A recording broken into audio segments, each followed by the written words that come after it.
Hello, shooters, loaders, and casters. What's going on this evening? We glad you're here. Thanks for joining us. We got Russ is back with us this week. Had to tell work where to step off. We got CW back with us. We're expecting another guest or two. I've sent out invites, so we'll see what happens. Kyle, you how you doing, brother? Kyle's having temporary audio problems, guys. Yes, Tim. Thank God it's Friday. Yes. So how's it been, CW? It's been pretty good. I've been playing with that mold. I've been cutting on, making more bullets and loading some up and powder coating them and chomping at the bit to get to the range. Ain't we all, man? Ain't we all?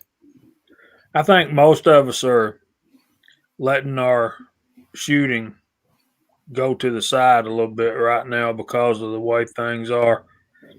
Russ, good to see you, my brother. How are you? Oh, it's doing all right. It's good to be back. Yeah, I know about the only thing I've done was walk by and pet one of my rifles like that lonely puppy dog that you leave in the house when you headed out the door to work. So, yeah, that's about all I've been able to do. But it's good to be back. And hopefully I can get a restful weekend. Well, sometimes you need it. There's tacos and French fries, and I'm hungry again and just finished supper.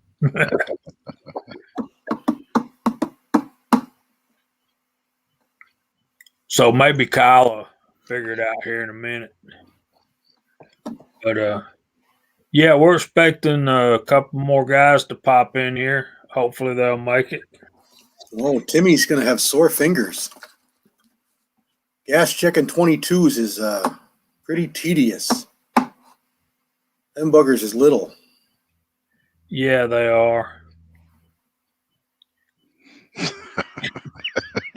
Daniel.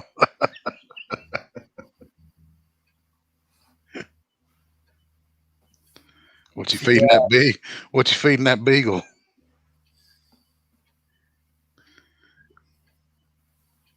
Pain in the booty. No, I don't think I need any of that. I don't have anything to shoot it. But hey, man, last week we were talking about a couple of good. Hey, Bama, what's going on, man? Hey there. Here he is. So we got to invite out to him. Alabama, he's sent me his email address. I got to dig it out so we can send him a link sometime when he can make it over with us on a Friday night. Tim likes my jackalope.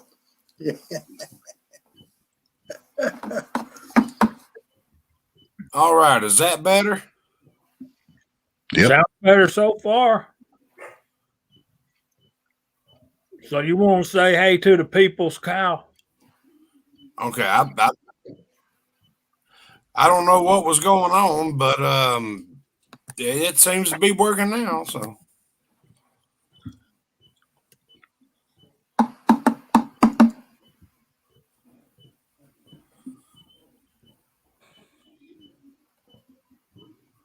I'm typing. am I coming through, guys? I mean, Yeah, we can hear you. Yeah, we can hear you. Sound good, man. I'm having internet problems. Apparently, I don't know. Yeah, Ozark. Good to see you out there, brother. Oh crap. We got Lever Guns 50. Hey, there he is. I watched one or two of his videos today. Yeah, he just had a new one 700 grainer tonight. Yeah, that thing. That lever gun never ceases to amaze. Yeah, it's beautiful. Yeah, it's a real nice one. 86s are just right.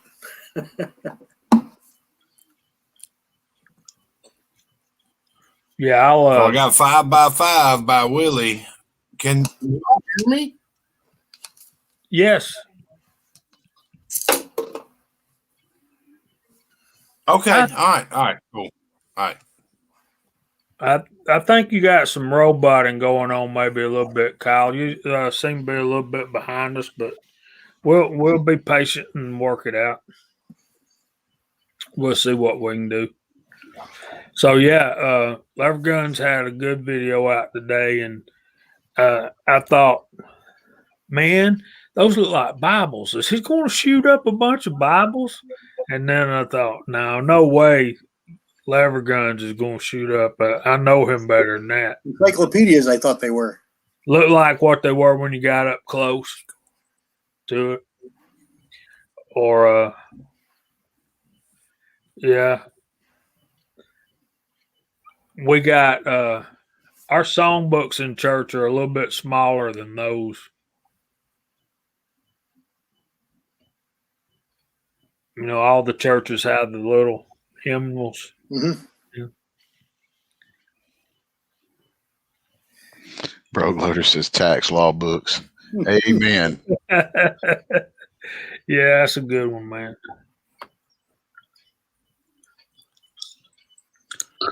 What's that movie? What's that movie they talking about burning tax laws? One of the disaster movies. They're trying to cold. It's cold. They're trying to stay Call warm. it a disaster. Oh man. But anyhow, the guy says we've got a whole section of tax law we can burn. That's how I feel about it too. Burn it. Yeah, it's called the 16th Amendment. See, I told you Lever Guns would never shoot Bibles. Every many damn people- book that goes with it. Too many people out there needing to read it. Day After Tomorrow. That's the movie. Yep.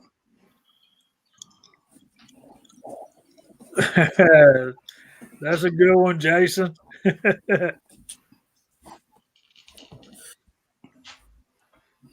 What's up, Bald? Yeah, that was a good movie. I'm gonna restart my router.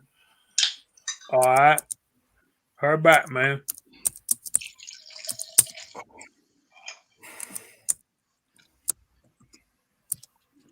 Everybody's gonna have to take a bathroom break in just a second, ain't they? Probably.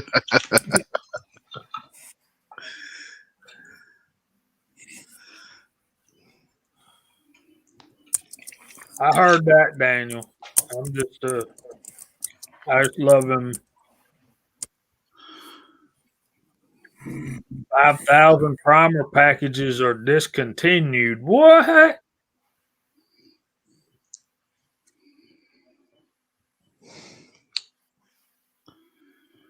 What's Big E? How? Oh, he's talking to Fuzz to you. Okay, never mind. I was just like, what's normal anymore? What I was wondering. Good gracious. I'm sorry. Will and Well Armed moved to Georgia, so we got to work on getting him in here too.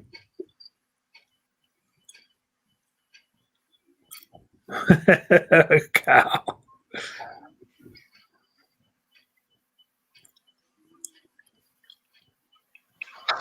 Wow.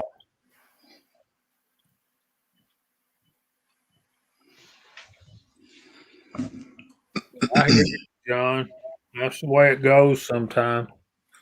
Yeah, so Chico's at work. Kyle's having internet problems. We got yeah. A little bit crazy around here.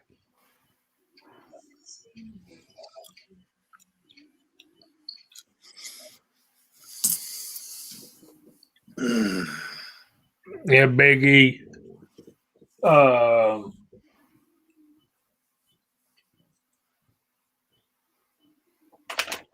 was kind of wanting to wait on our guest to get here before I did this, but y'all got quiet and stuff, so I'm gonna show off some bullets. I got some from that dude. Look at them. Mhm. Yeah, but the big hollow points. These are going to be so cool, and I think this is going to be the perfect 350 Legend bullet. Where's my tweezers? Because y'all know I'm a stand-up guy. I got tweezers. Oh, and it goes shooting across the floor. Boy, when it rains, it pours. Look at that. Let me try to do something else here. This ain't working good. Is that more better? Oh yeah. Good to Look me. at that. James It's almost Aviskich. black. Almost black here. I know that's my root beer, I think. I think that's root beer color. I think so. One I got to ask you about.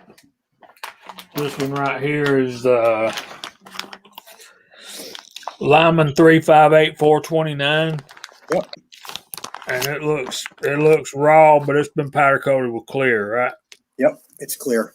I thought so. Yeah. All sized. Everything should be sized and ready to go.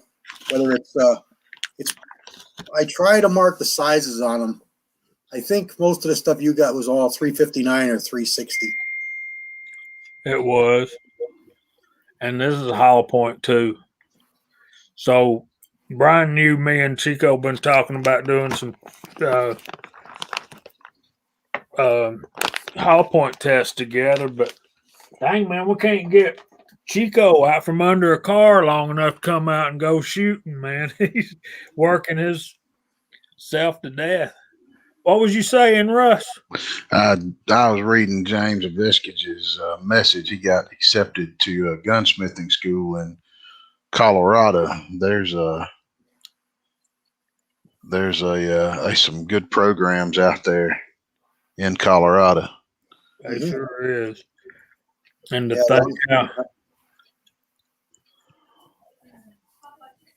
Congratulations, man. anti-Second Amendment they can be sometimes. Yeah. There's a gunsmith in Colorado, Greg Tannell, he's developed and designed most of the tooling that precision rifle smiths use, and he's one of the best in the world. And he's got a website, but it's pretty much word of mouth is his business. Yep. He's one of the best. He's one of the best in the world. Well, see, me and CW were both brought up in a time where gunsmiths, lawyers, and doctors didn't have to get ads in the paper or buy radio and TV time. Right. If they were good, yeah, you knew. Yep.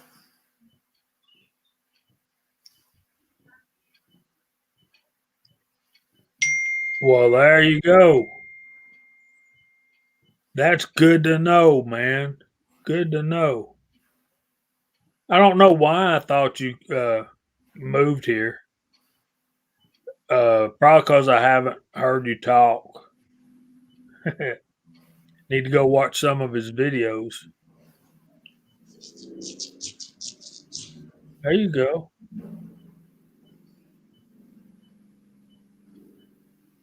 Yeah. There's Kurt. What's up, Mr. Man of 10?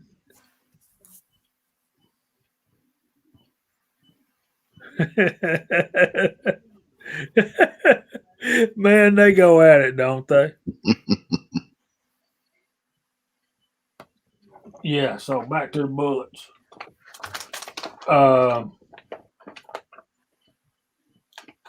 Those are 358.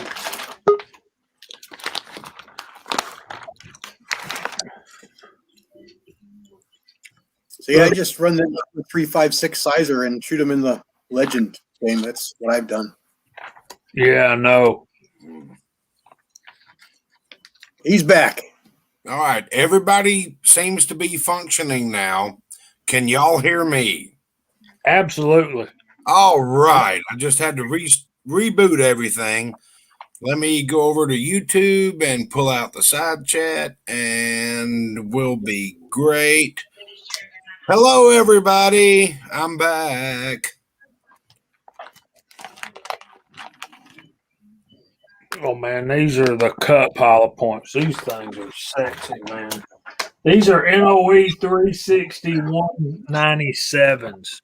Those I intended for the 35 Rem, but you shoot them at anything. They're good in the Legend too.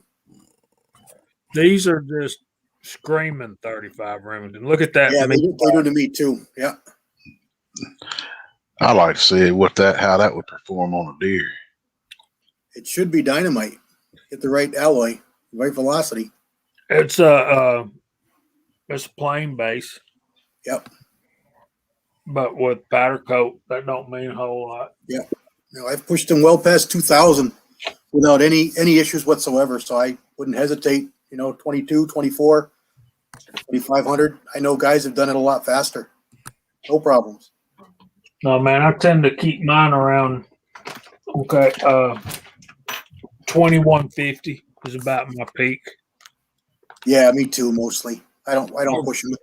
The I Whalen really do want to see your shooting results after boring the Oh yeah, I'll be sure to motel out. Yeah, make as much as I can on that one. If I can video when I shoot it, I will do that as well. Here's a NOE 360 210. You got a series of those NOE 360s. Now, what color you call that? I think that's one of the greens. I got a bunch of different greens. Electric green and candy apple green and lime green, and sometimes I mix them and come up with something new. Looks like 3-year-old snot. damn it, Russ. Well, Maybe you like know. And Maybe by like that, that he green. means snot from a 3-year-old, not snot that's actually been sitting somewhere for 3 years. Well, I don't know. It could be. What I like is this progression of 360s. The first one I showed was the 181, and then the what is that one? 197, and then the 210.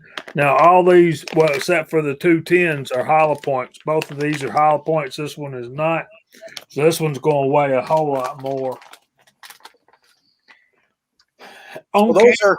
That looks I know like what that is. Yeah, that's yellow. That's a yellow with a fleck or something in it. Yeah. Okay. Yeah. That doesn't look yellow at all. It doesn't to me either. But I remember Not the on the bullet now. screen. It looks more green. Yeah. so bald. It's like this, man. It ain't about do the different colors shoot better. It's about how many different guys are going to turn around and ask you crazy questions about your ammo at the range.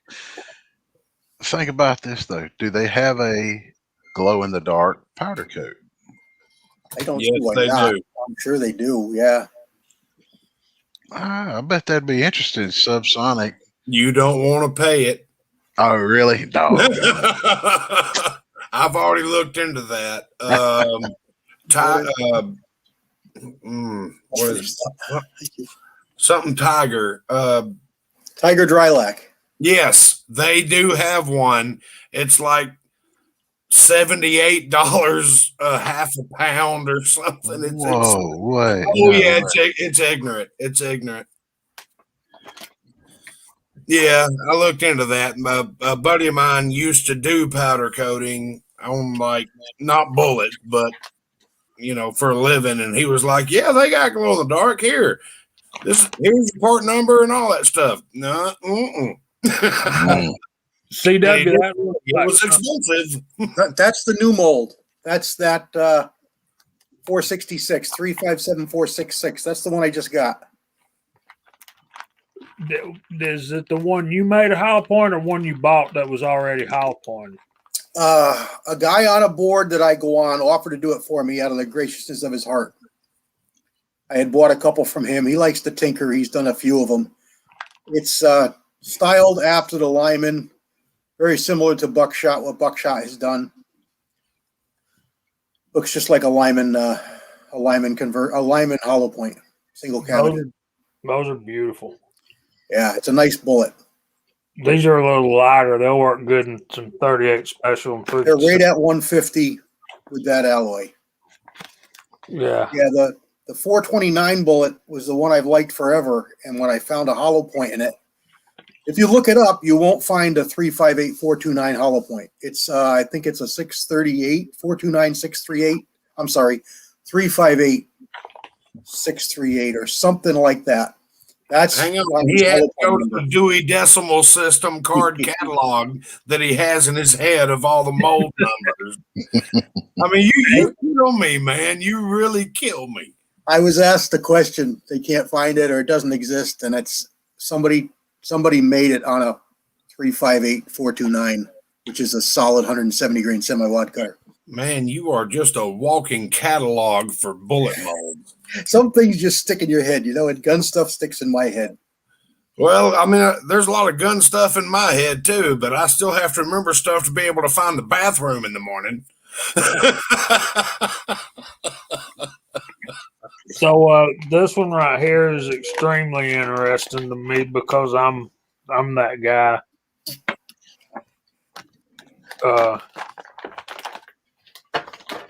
My tweezers go. Check this bad boy out, y'all.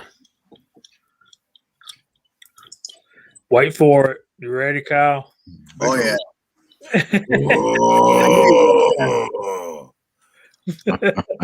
Whoa. Hey, you got a couple extra of those, or you got the mold? I have that mold, yeah. This is a NOE 401 181. I'm gonna cast up about another probably 200 with your mold, and then you can bring me that mold.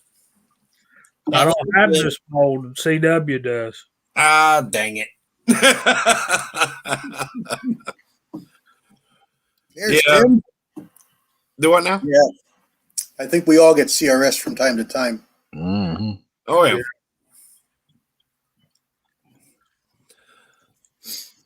Yep, that's the bullet. That's the one. I'll take pills for it. That's the 358 429. Yep. And then Kyle has my 328 477, which is very similar, just a little smaller. Which I think I'm about to fire up and start casting some more. That way you can have your mold back. I just need to get great bullets. 150, 155, 158. The other one is 156, 358 or 357, 156. Well, this is what we end up with. Or a couple grains of difference in weight. Yeah, that's the two lube groove. Oh yeah, and let me tell you, it shoots great. Yeah. Angel was sitting there going, "I can't believe I'm shooting this good." I said, "It was the loader." Got to take that credit. Yeah, you got to. You got to take it where you can get it, man. But yeah, I was actually thinking about being on this live chat, casting out of Jamie's mold. That way, I could get it back to him tomorrow. I'd run it over to his house or something. Y'all ain't expecting 4 inches of rain up there tomorrow? Oh yeah, it's Good Lord. The weatherman on the normal, it's talk, traffic, weather, whatever that I listen to on the way in. He says, if you can hear my voice, you're going to get at least 1 inch of rain. Mm-hmm. There's other places that are going to get 2 to 3 inches of rain. That's and it's me. all coming tomorrow. I'm 100% putting my name on it. So I'm like, oh, crap. Kurt Mellish does not guarantee a forecast unless he knows it's coming. Yeah. Yeah, it's going to start about 1 o'clock in the morning, and it's going to be stupid. I got to go out here and plumb up some stuff and all that, but that can wait for a minute. I'm thinking about going to the gas station and getting some generator fuel in case. Well, it's coming, and you don't live that far away from us, so you're going to get some rain. Yeah, we're down in that area where they're predicting the more severe end of the weather too. So Yeah, I heard southern Georgia is well, it's weird. Northern Georgia, like the mountain areas, and southern Georgia are fixing to get hammered with some rain. They figure about an inch to an inch and a half around the Atlanta area, and I'm considered in the Atlanta area. where is Chickamauga at from y'all? Exit 350. That don't tell me nothing. From me, you go up Highway 27 Uh-huh. north by Berry College, and then straight up through Somerville, then through Lafayette, and Chickamauga's the next. Next one. That's what I was thinking. Okay. Yep. I'll be up that way in a couple of weeks. Well, we're going to have to get a damn chili dog then. May have to. I ain't scared. God, that sounded so redneck, didn't it? I was watching Molly Hatchet full concert on YouTube. He's wearing. I want that shirt. He's wearing a shirt that says "Redneck Power." I want that shirt. That's back from the 70s. The blue Oh, shirt, yeah, the right or the white writing on it. Red shirt, red shirt, white writing. 78, I believe, is what was the year. Apparently he's got a couple of them. Yeah, he's flirting with a disaster. I'm telling you.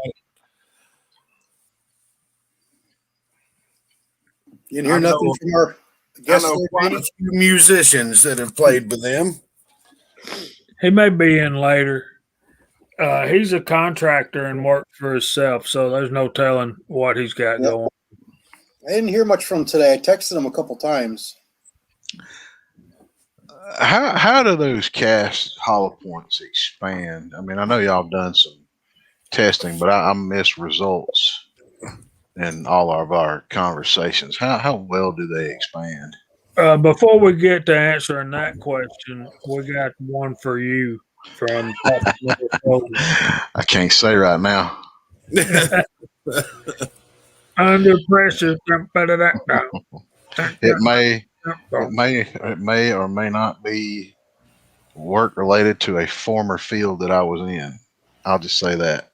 Okay. All right. Wait a minute, I missed something. What was the question? What's happening in Chickamauga? Oh, it happened like 128 years ago.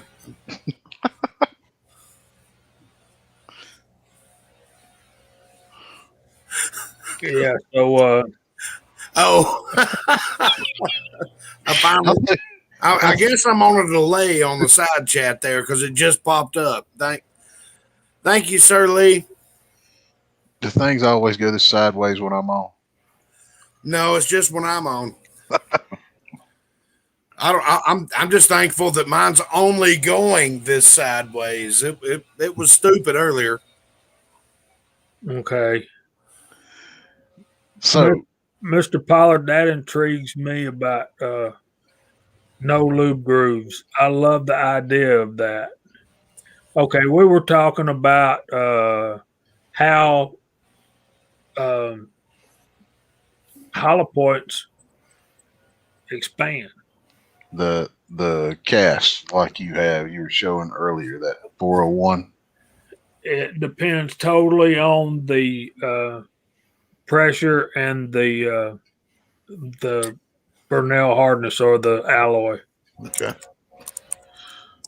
Well, I knew that would have something to do with it, but because if you get too soft, then you still run into problems, But is there a happy medium where you get decent expansion without leading? And okay, sure. The PC basically, the powder coating basically takes care of your leading, so that's a non-issue most of the time. So then you just got your hardness, and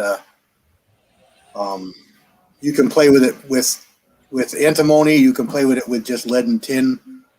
That's what I like with my slower stuff. Say 1,000, 1,200 feet per second. I like lead and tin. 10-1, 16-1, 20-1. It's simpler for me. It just works really well. It's repeatable. When you get into wheel weights, if you got good alloy wheel weights, generally have enough tin in them, and it's a really good bullet to expand. It's a little bit harder than 16-1, 10-1, and it gives you a little more velocity. In Georgia, ours are running about 18 BHN, just straight up wheel weights. I have to dumb mine down a little bit with stick-on wheel weights, and it's a fine line. It's a game you play. Do you want it to mushroom and just stay as one piece?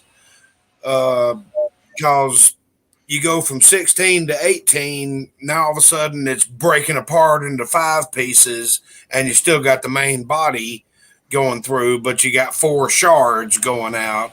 It's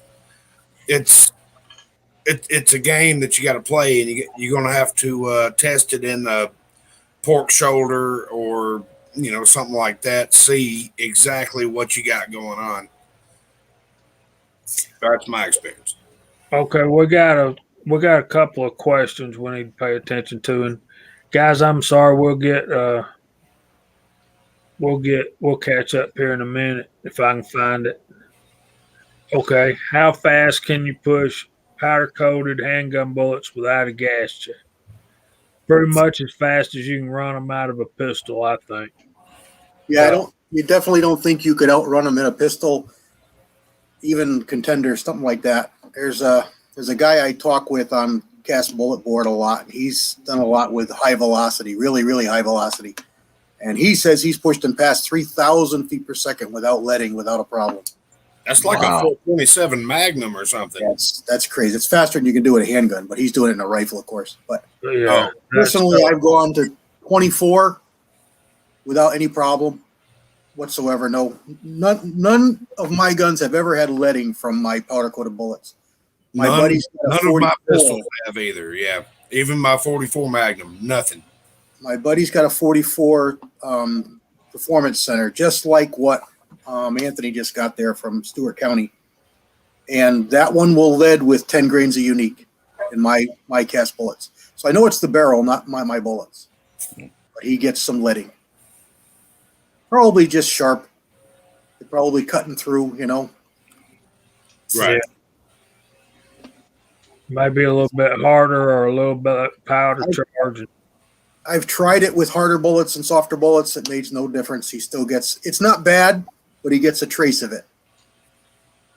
Like I shoot one of the fastest ones I shoot was probably be, I did the 30-30 just to see, but the 450 Bushmaster, I push 300 grainers at about 24, 23 in a bolt rifle, and no leading whatsoever. That's a big fat bullet. As far as pistols, and Jamie's seen me do it,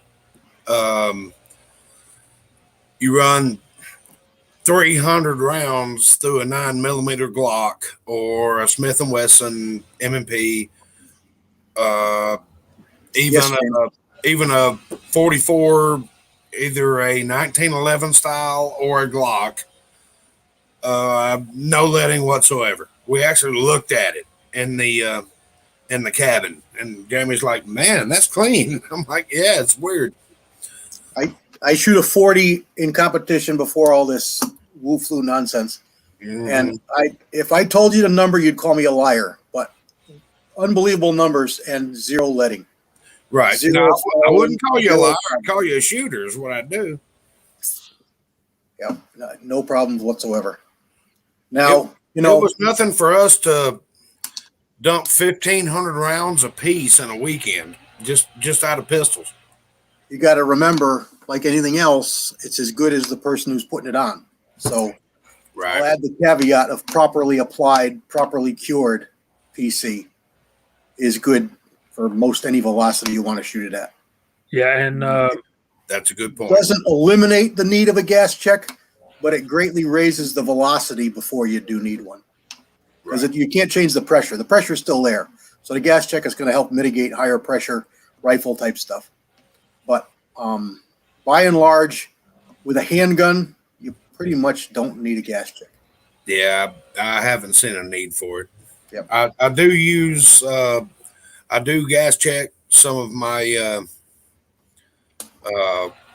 44 rounds for my lever gun because, I mean, let's face it, I'm pushing a really heavy bullet pretty dang quick. The Lee 310, the ones that Georgia boy sent me, I went ahead and bought the mold. And my some of the 308s, like the 200 grains, I'll gas check those just because I have the gas checks for them. But as far as a necessity, I don't know it's a necessity, but I still do it. I don't need it at all. Okay, yeah, Big E says I don't need to do it at all. I just wish this guy. It's dark. Quit running the blower. You can't see what you're doing. I know who he's talking about now. All right. This past Saturday, I went by Kyle's house, and this dude was out here, but we're running that blower, and I'm like, Same guy. dude? Yeah, okay. His yard looks like you painted it, you know, and he's blowing this crap out of his yard into the next door neighbor's yard. Right. Yeah. And my imagination, when this guy with the leaf blower that you hear right now at Kyle's house goes to work during the day, the guy that lives next door to him, who he blew all his crap into his yard, gets out his leaf blower and blows it back over there. Oh, it's the Burbs, man. If you ever seen the movie The Burbs, that's what we got going on here. Oh, it's great. Yeah. Okay. Thanks for reminding me, Willie. I forgot who it was. Now I can go back and find it. If you ask this question, just say it was me in the side chat. Do we ever run pure lead in powder coat? And the answer, I do. I will sometimes. Yeah, powder coat allows much softer lead for a few reasons: the pressures as well as the velocity. You can run much softer lead. It was James of Viscage that asked that question. James, someone. Mm-hmm. Yeah. Yeah, and also the cooking of the powder coat actually hardens the softer lead, so you can start with softer lead. I really think that's where everybody's seeing problems. We got a bunch of people doing videos on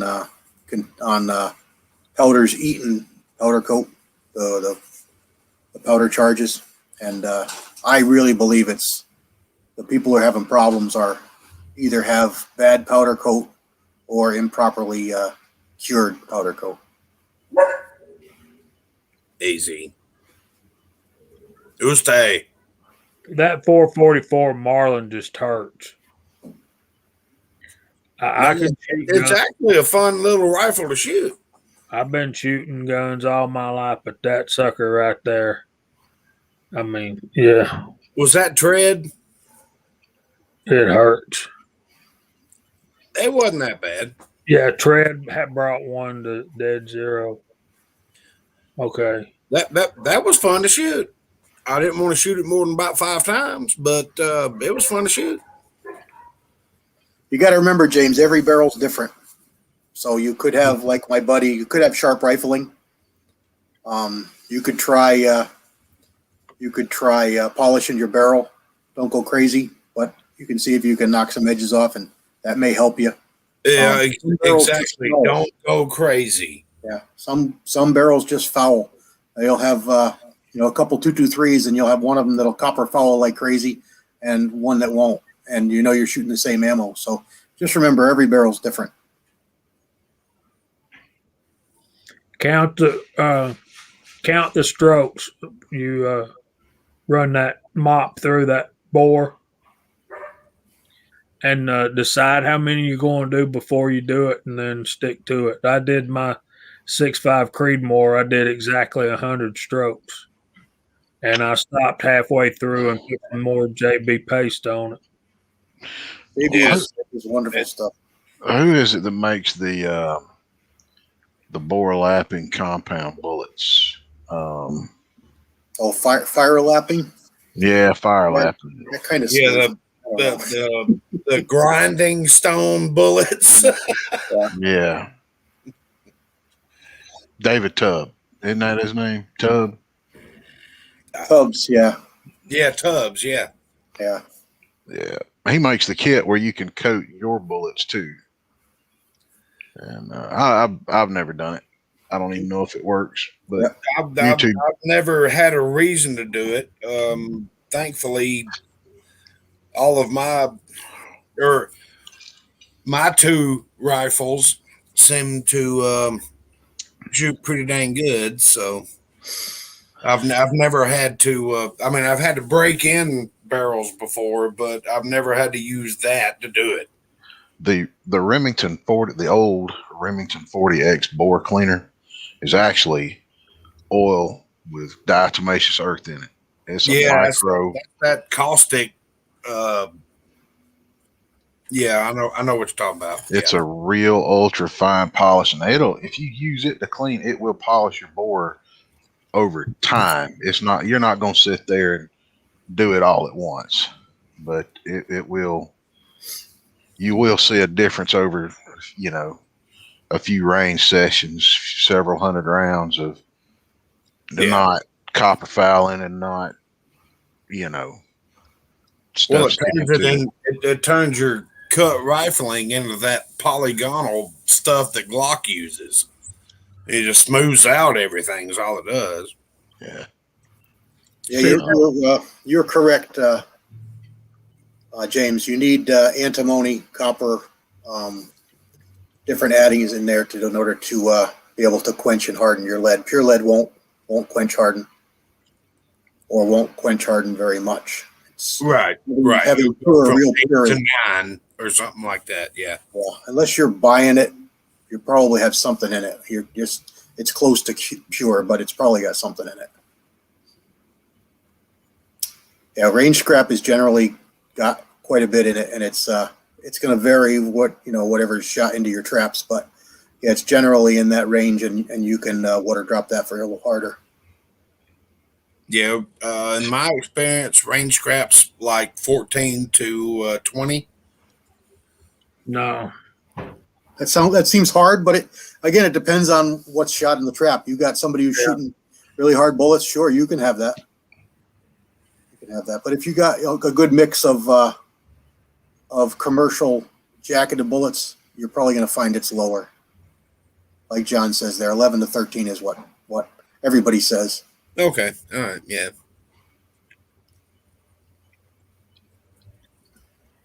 I've found a lot of bullets on ranges, picked them up, put them in my pocket, come back, melt them down. Wow, that's hard. Of course, I don't know where the bullets came from. So, yeah.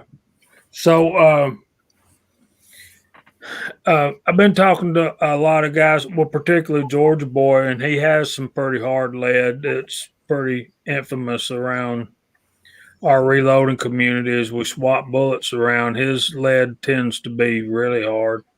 And these bullets that Chico sent me, the hollow points, they're running way up in the they're like 20, 21, 22, way too hard for they're pure clip-on wheel weights is what those are. Quenched, sounds like. Yeah. So you can take and they'll crack.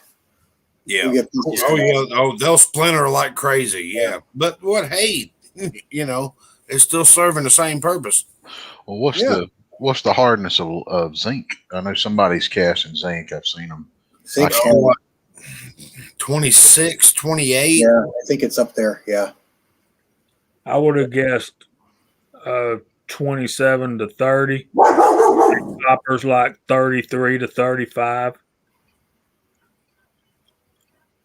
But what I've experienced is my clip-on wheel weights that I just melt down into ingots. I separate the stick-on and the clip-on. My clip-ons are averaging about 20, which is pretty dang hard. Yeah. That's They're line gas of hard. Yeah. Like I say, I have to dumb them down a little bit for hollow points, and I mean they're fine for 45 9mm, just planking rounds. They're fine, but I have to dumb them down to make a hollow point do what a hollow point's supposed to do. Otherwise, it just shatters, which can be good and bad. If you're using it for a hunting round, it can go into the animal and then splinter and not have enough mass to continue the wound. So you gotta play with it and think about what you're doing with it. Anybody know? We're talking about the hardness. So zinc, with it being close to as hard as copper, what about frangible? What about, can you take the zinc? I guess the frangible bullets are compressed. They're not heated and poured, are they? Yeah, frangible's a totally different element. Yeah. Very fragmented, compressed. Yeah. They can do it a bunch of different ways, but yeah. Yeah, they got sediment in them and all kinds of stuff. Yeah. And yeah, they pour a mixture of sediment, copper. They pour all the slag off the floor and add some dirt to it and form it into a bullet. Is what they do. Gotcha. It's about the best way to explain it. I mean, that's what it is. They're nothing special. Scotsman. Hey, brother. There he is. Oh, Lord. Somebody forgot to lock the door. Cinnamon. Yeah. Cinnamon.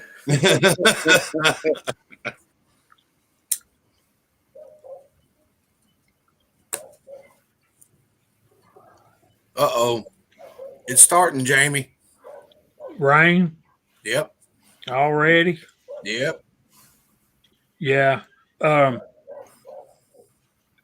Yeah, that's basically what I do. What I was saying a while ago is a lot of guys will say that half wheel weights and half stick-on wheel weights, half and half, 50-50, makes a near perfect alloy for the hollow point bullets. Yeah.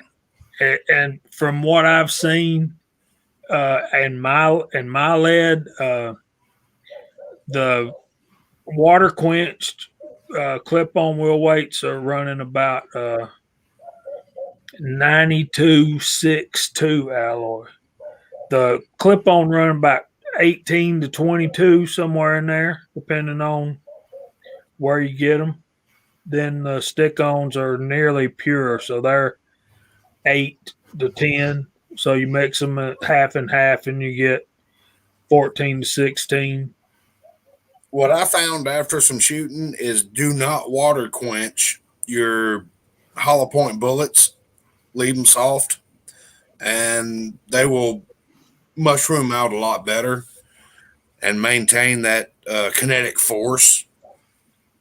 The harder they are, they just splinter apart, and then you have like in a 44 Magnum, you'll have 110 grain trying to do the damage, and that's not what you cast a hollow point for. So they'll immediately break apart. So I don't water quench mine, and I dumb it down with stick-on wheel weights or pure lead. So it drops it down to about 14 to 16, maybe. Because Yeah. our wheel weights here, man, they're hard. Yeah. Unpredictably hard sometimes. Yeah, it's rough to play with. I mean, unless you got the hardness scale or you cast a bunch of ingots and then use the pencils and all that stuff. You don't know what you're working with. I just know that I got some. Uh, these are half and half, stick on and clip on. These round ones, on the other hand, are, well, anyway, muffins are straight clip-ons. So if I'm going to do 44 Magnum hollow points or something like that, I'm going to use the stick wheel weights or the stick ingots. Bald and Daniel are about to come to blows out there, but yeah, man.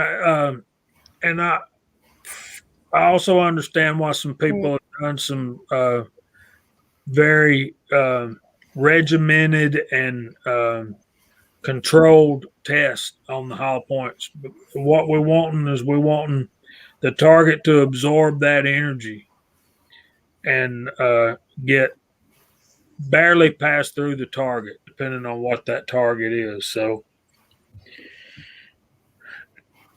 am I right about that, guys? I want every drop of that energy to be absorbed in that target. Right.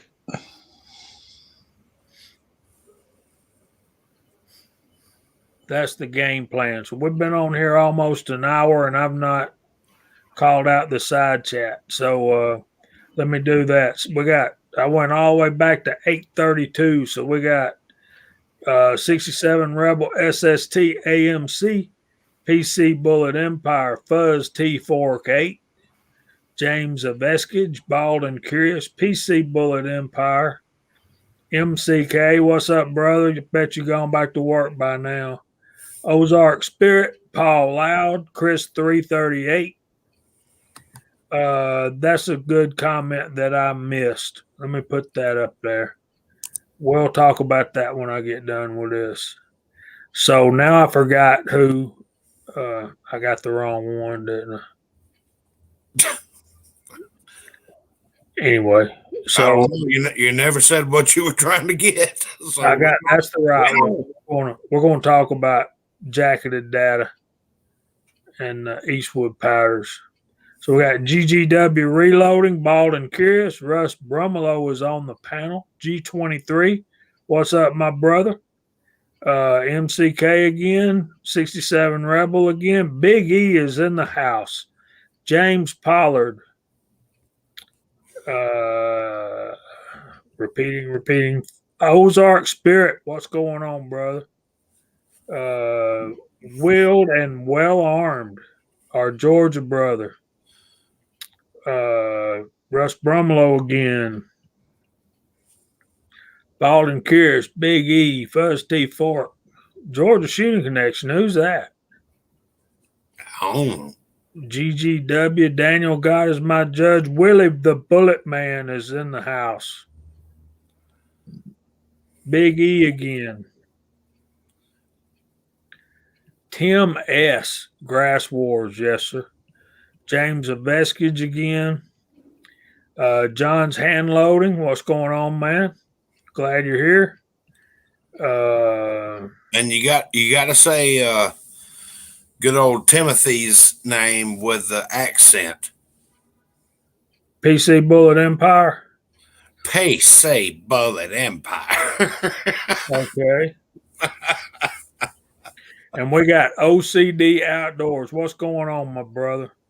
Me and you need to get together and talk about 6.5 Creedmoor and such. I'll have a video out here soon. John's Hand Loading again. Tim S. John's Hand Loading. James of Veskage again. AR Gun 1776. What's going on? There's Broke Loader. Bald and Curious. What's going on? The Crazy Scotsman. PC Bullet Empire. See, you got to use the accent. Broke Loader again. Chris 338. GGW Russ 10 Man. What's going on? Mr. Pollard again. Thoughts of an Old Soldier. What's going on? Idaho Rogers USMC. We have our protection.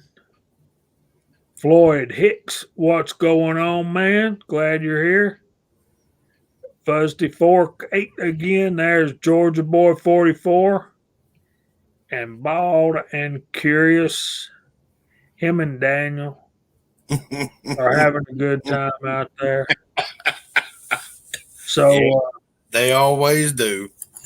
Yeah, man. I'll be in touch with you sometimes this coming week, Chris. So I want to talk about this right here. Now, when y'all know that I started reloading rifle first before I ever did any pistol, which is probably backwards from the way you guys started. All right, there's Sergeant Bulldog. What's going on, man? Glad you're here too. Chris 338 says he uses jacketed data, no issue with Eastwood powders. Now, Chris, that's been a while since you made that comment. I was wondering, is that rifle or pistol or both, or does it matter? Now, what I'll do with 35 Remington and my 30-30 sometimes, and I haven't really loaded any cast bullets for 30-06, but I'm going to get into that pretty soon. I tend to, with a gas checked powder coated bullet, I'll run toward low to the middle of the powder charge range with rifle. Yeah, I'm a little more cautious with rifle. Yeah, and with pistol, I'll run it with just powder coat, no gas checks. I'll run that to about the same, low to the middle end of the jacketed range. I find it difficult to make myself adhere to what the Lyman Cast Lead Handbook states when we've powder coated and gas checked our bullets. Now, if I was running lubed bullets from a lubricizer, yeah, that's the data I would use. What do you think, CW? Am I on the right track, or? I got him mid-bite right there.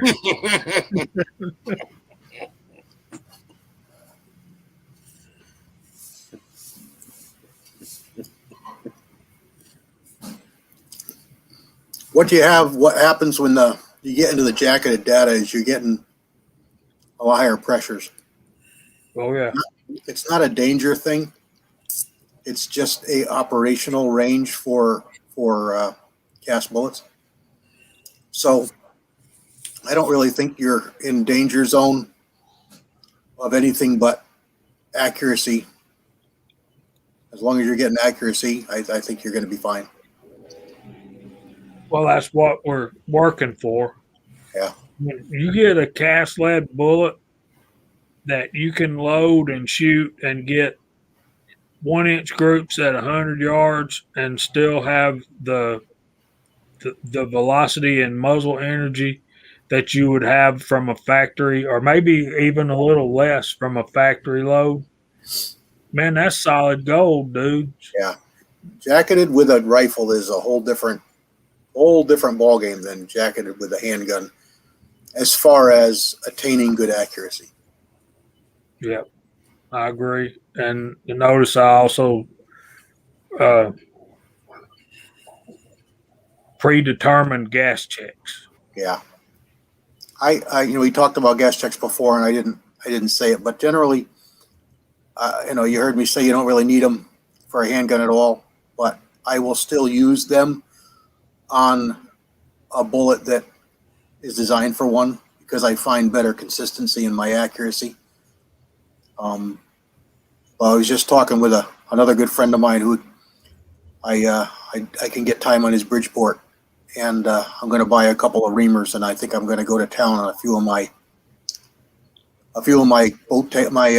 gas check molds that I see no reason for a gas check on them. I'll just eliminate it like I did on this Lee 30 with the boat tail. Does he have a reamer in 223 or 225? He's got to look and see what he's got, but he seems to think that we can get them out of a couple of different places for under $20 a piece. So that's not a lot of money as far as I'm concerned to correct this. Especially in my case, I'm looking at primarily 35 calibers, so I shouldn't need more than a couple to do that. Okay, Chris answered my question there. Pistol only, haven't loaded any coated bullets in rifle. I don't blame you, man. I like to do it within my lever guns, and I've not done it for 223, 270, 30-06. I've not done it. Maybe.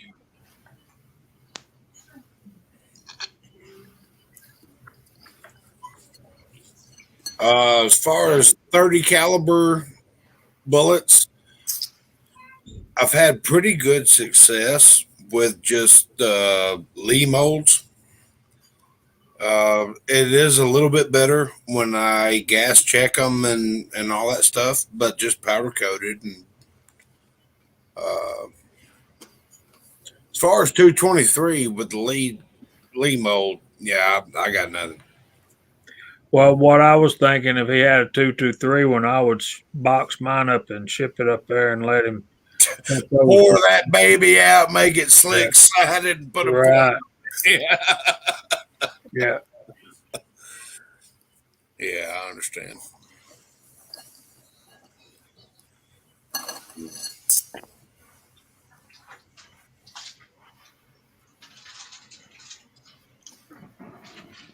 There's Dead Horse. What's going on? And we had Sergeant Devil Dog and Sergeant Bulldog. Bulldog's still here. So Dead Horse joined us. So yeah, we got a good crowd tonight. Thank y'all for being here. Yeah, we appreciate each and every one of you. There's a good write up on 45 single action in this month's Handloader magazine. You know, I need to get that magazine. I just don't. And I don't know. All you need is a 235 grain projectile and sit it on top of a box of donuts. You reloaders will know what I'm talking about.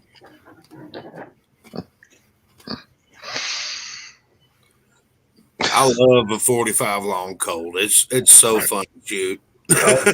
All right, I'm catching crap, y'all. Uh-oh. Lever.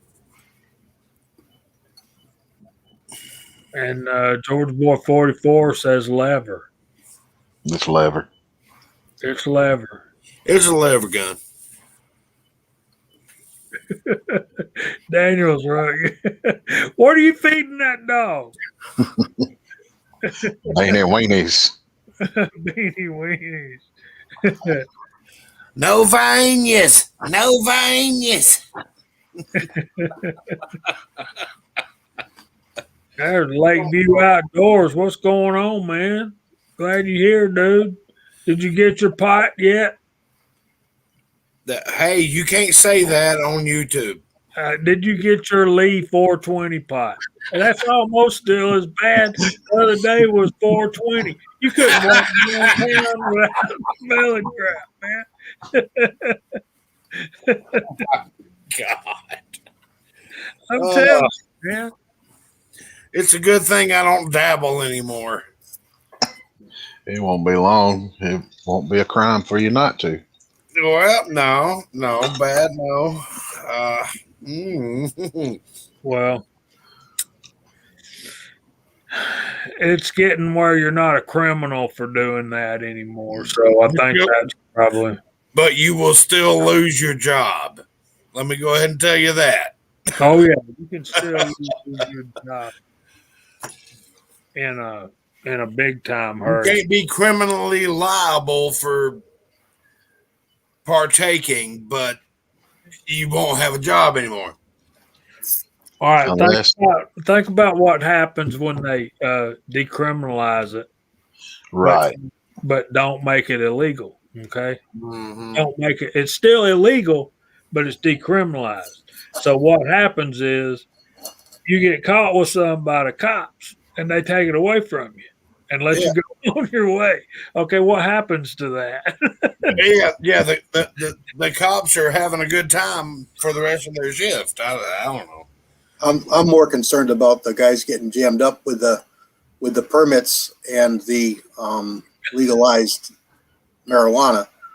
Well, exactly the way I'm looking at it is, I ain't even dabbling in any of it because you can I have want to keep my permit, and this, Right. bad back pain, and you get prescribed legal marijuana, and you got a permit, and now you got problems because one way the states look at it another, and it legal here, it's not legal there, and it's just a mess. I've made it a point. I've made it a point to say nope. Well, it's not legal anywhere. The states have just chosen not to prosecute it. It's still federally illegal to. Well, but still, you get caught with a bag of it in your pocket, and you got a pistol on your hip. You're going to jail. You're going to have problems. Yep. I'm not even worried about the will you or will you not have a job. I'm not even worried about that. If they catch you with said substance in pocket and you have a concealed carry pistol on you, you've got a problem. But it's legal. No, it's not. Nope. It's really not. In Myrtle Beach, Daniel, I would not doubt that a bit. A lot of places in Florida too. So anyway, if you have a carry permit, don't smoke the what is Guys, be responsible. That's the only thing we need to say, Jamie. Be responsible. Yeah. And if you're not responsible, be responsible for your actions. How about that? That's been going on since the dawn of time, Tin Man. Since there have been kids and beer, that daddies have been taking it away from them and drinking it themselves. Well, you'll get there. You got a little bit of time to work your courage up. But I think here in about 16, 18 years, you'll be taking beer away from your daughter.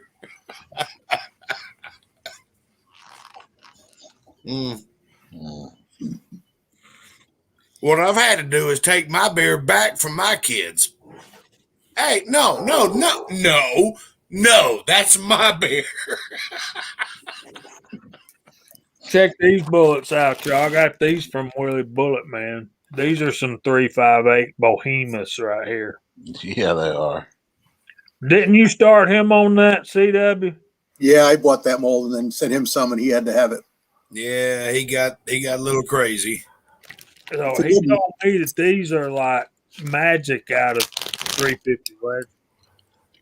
Yeah, mine shoots it really good. I shoot them in the bolt with just a few grains of Herco, and they go like 1100, 1050, and they shoot almost touching at 50 yards.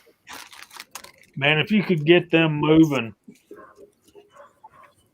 not very hard, but if you just get them moving hard enough to get in a deer, boy. Look at the tip on that thing. Well, Jamie's working hard with them damn forceps, ain't he? They're tweezers. 10 men showed me about them. No, really, I've had these forever.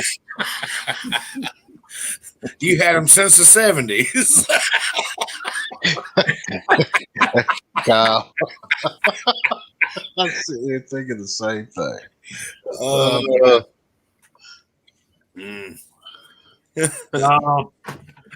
You're quite welcome, preacher. Quite welcome.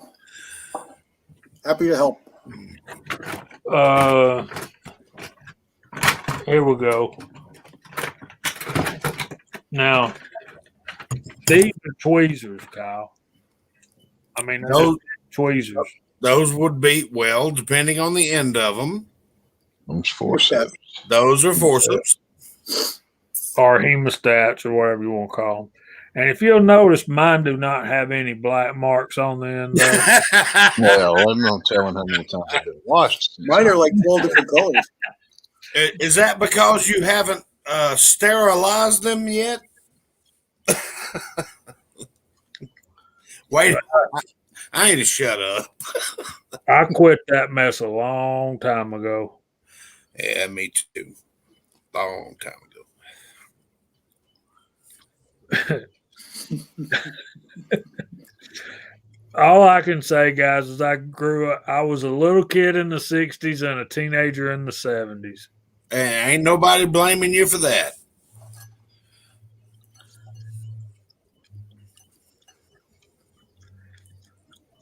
Tim, man, you're going to have a good shotgun. You have a daughter like I did. So Mossberg, 835.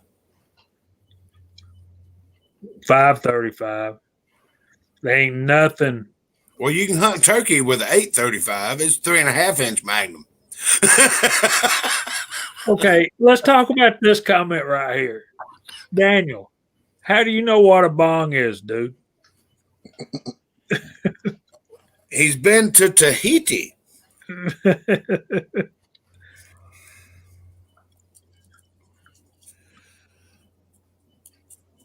Oh, Willie. Oh, what did we start? I don't know. We don't know if it's glory days or bad habits. Yeah, they Yeah. are. Look at Daniel. And the best information that I think that I've ever given my children is, look, I know you're going to do what you're going to do. Talk to me about it. I'm not going to look down upon you, and I'm not going to judge you, because I promise you, I've done worse things than you have done. Just come talk to me. I'll tell you how to fix it. Because your mama may say she was a bad girl when she was growing up. She wasn't.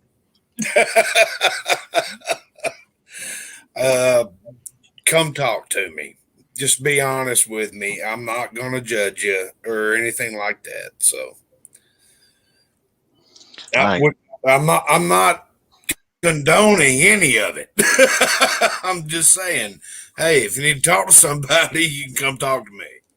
I ain't telling my kid a thing I did. That way, when I see him doing, or No. even that way, when I catch him, I'm, how do you know? Ain't none I of your think business, boy. that's the wrong way to do it. I think that's the wrong way to do it, Russ. I really do. I've made dang near all the mistakes that a human can make in life, and since then, I've changed my life, and everything's great. You know, but I know the consequences and repercussions of the decisions that I made. Now I can tell you, if you will make this decision, this is what's going to happen to you. You know, I mean, I understand where you're coming from, but I hope you can understand where I'm coming from. I've made a lot of mistakes in my life, and I've grown from those mistakes. I'd rather talk about primer pocket prep right now. Well, we can do that. I want to talk. I don't even want to. He's 3. I don't even want to think about it right now. And brother, I understand that, which is why I was telling you that. Oh yeah, I know. Mm. So what do you think about this one, guy? This is a 30 cal bullet, and I'll weigh it for you. It's got a pretty flat knee flat there. Is Got that a the boat wheelie tail. bullet? Yes, this is Yeah, another boat Willie tail. bullet, and it's got a boat tail. This is a 30 cal. I said that already, didn't I? Let me grab my Wild Woos. Oh, and I got to do a scale video, man. On how to blow up them leaf scales. As long as it don't have them Gotta lead do that, safety too. scales in it. We got to get together and blow them things up, Jamie. I'm Man. tired of hearing about it. We just got to blow them up. My Wild Woos battery's dead. Well, come over to the house. You'll be here in about 25 minutes.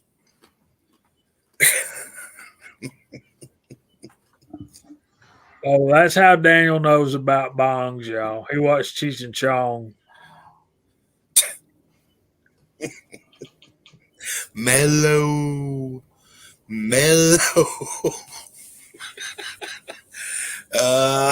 Daniel will get that. I hope everybody else does too. I'm not going to continue going on with the whole movie scene. Don't we all, Rebel? My point exactly, bro. Mike Mester's in the house. Hester. There he is. What's up, Rebel?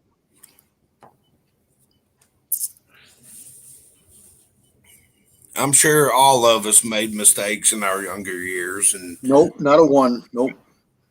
None that I'll admit. Yeah, George boy, I'm sorry I didn't do a video about those scales before you bought yours because they will not work for reloading. They may be good for a lot of stuff, but he just bought one of the new ones that don't work. This one he did. I got to send mine back too before Willie.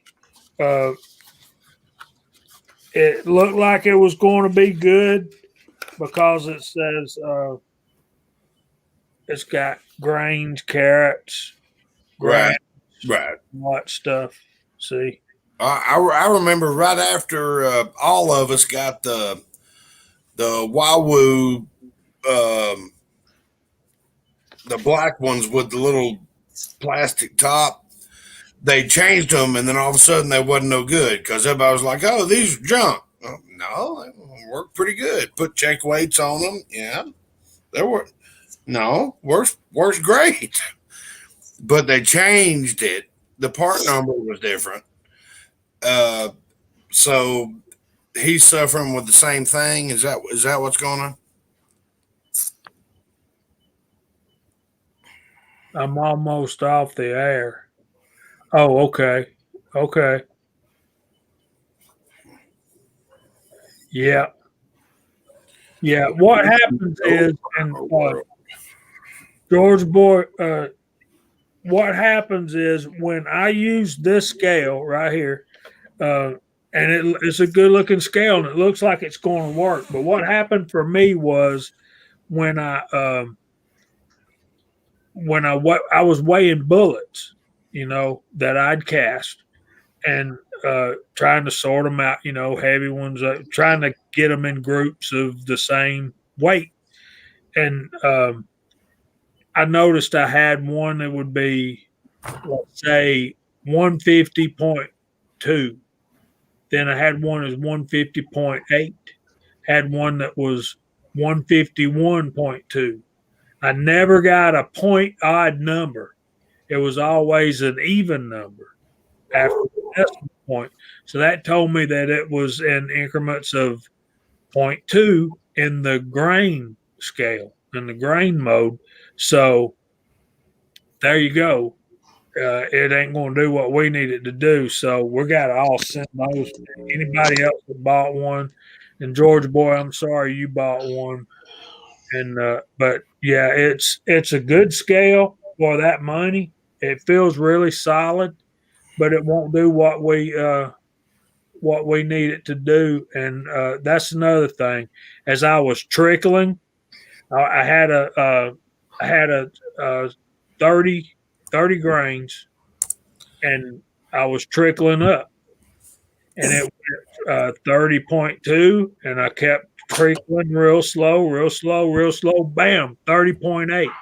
So it won't keep up with trickles either. So it's not going to do what we need it to do.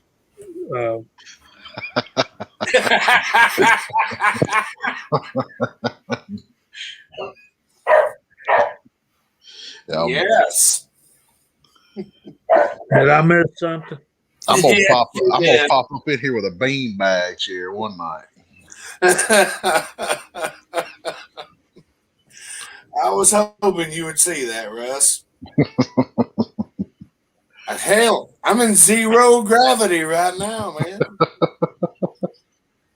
Oh, these are awesome. I strongly recommend them.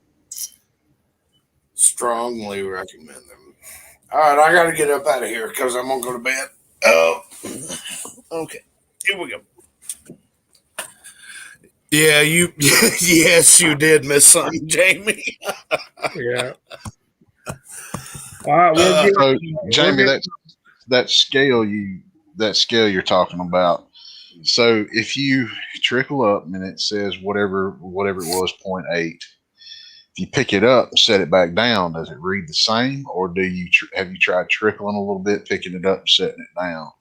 Because it may be because like the scales for the auto tricklers, like the RCBS thing they're designed, the cell is designed to constantly read. Some scales are designed to I'm not sure the wording, but the sensitivity of what triggers it to read that next increment of measure isn't as near as sensitive as that RCBS or something comparable to it. Does that make sense to you?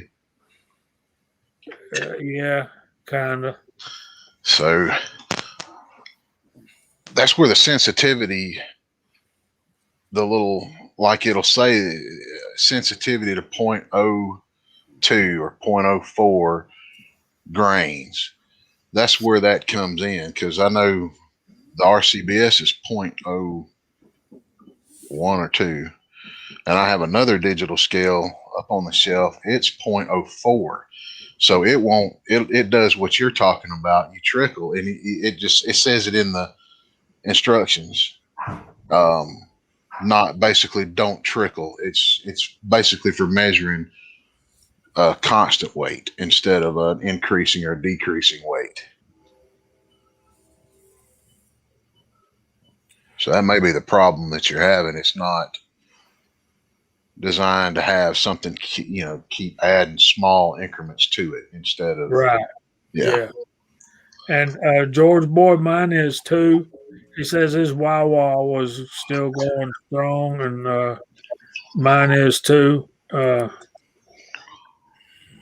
Yeah, that's nice. And y'all can't see it. Well, I'll show it to you. I can see it. My Hornady one didn't work. I got to get my 100%, Mike. 100%. do what? Balance beam. Yeah. There's mine, way up yonder. Willie gave me this Ohas, so I'm proud to have that. Thanks, Willie. I know you're out there. Willie's always out there. He is, and Every now and then you just have to poke him a little bit. Georgia boy, if you get a beam scale, get one of the Lyman's or the RCBS. Or Redding, the Redding number 2, I think it is. That's a good beam scale. I like my Hornady. It's straight up.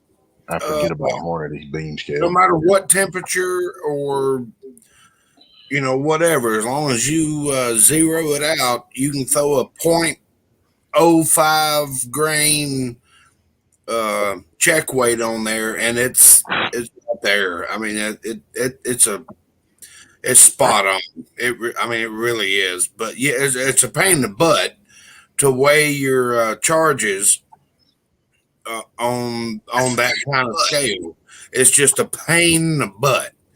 But the Hornady is spot on. I like it. I'm sure there's better ones out there, but you can't go wrong with the Hornady. It's spot on no matter what I do with it. I had a RCBS 1010, the old one, and it finally took a crap on me. Something, it wouldn't zero. I think something in the beam or something got magnetized, and it just would not, no matter what I did. So I chunked it, and I got that RCBS 505. Bought it at Chuck's Gun and Pawn down in Warner Robins for $25. New I've old actually stock. been there. I like that place. Yep. I'm not going to leave my house and drive all the way down there to go visit it, but Yeah. if I'm in the neighborhood, I'll just stop in and see what's up. You got to understand, I live Oh yeah. I know where you at. 30 miles north of there. Yeah.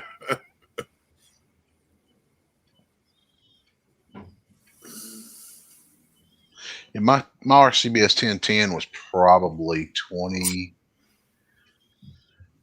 Let's see, probably 25 years old. So been through 3 or 4 moves.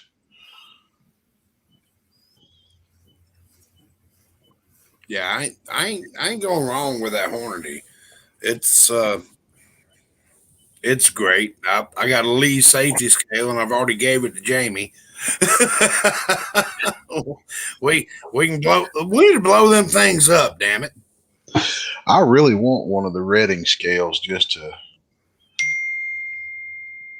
have one. There's a guy, I can't think of his name. He takes the beam scales, and they say he has a long turnaround time, but he will make them where they are super sensitive and they read to a finer increment of what they come out of the box. And I don't even know what the price is, but I like to have the Redding number 2, I believe it is, and send it to him and get it done and put it up for those days when we may not have our electric scales. That's why I bought the Hornady.